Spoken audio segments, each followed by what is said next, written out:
Okay, so you've probably seen it all over X this morning, right? Barcelona taking the Copa del Rey final 3-2 against Real Madrid.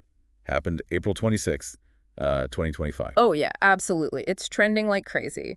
But, it feels like more than just the final score this time. Exactly. That's what we want to dive into. Go beyond the headlines, explore what's really driving this rivalry, especially right now. And we've got a great way to frame it. We're drawing on Soccernomics, the book by Simon Kuper and Stefan Szymanski. Right, the one Pep Guardiola apparently recommends. It says it gives a different lens on football. Precisely. It helps unpack the layers. So that's our mission for this deep dive.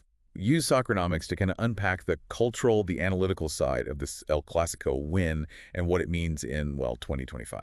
Yeah, and Soccernomics, its whole approach is using data, using analysis to understand why things happen in football. Not just gut feeling or tradition. Exactly. It looks at, say, finances versus success, or, really relevant here, how cultural stuff impacts fans and teams.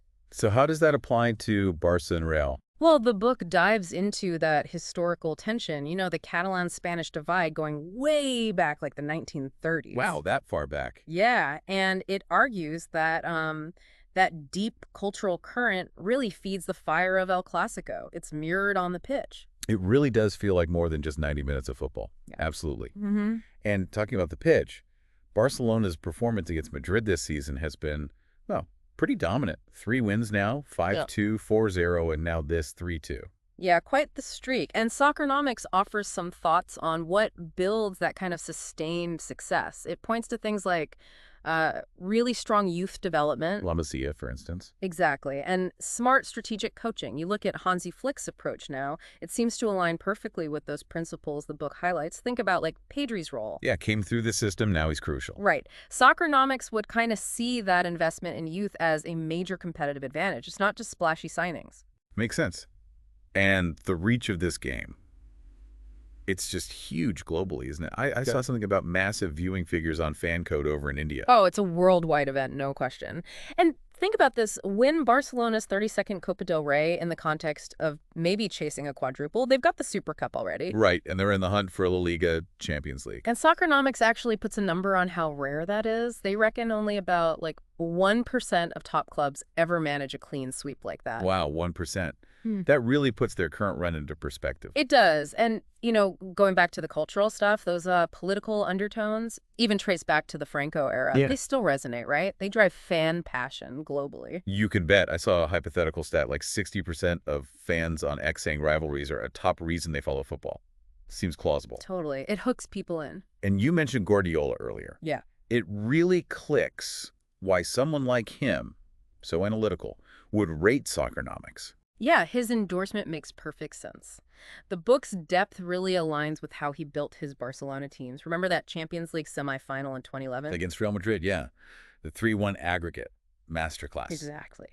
That tactical approach, grounded in analysis, you can see the foundations for what Barcelona's aiming for now. His legacy is sort of woven into their current strength.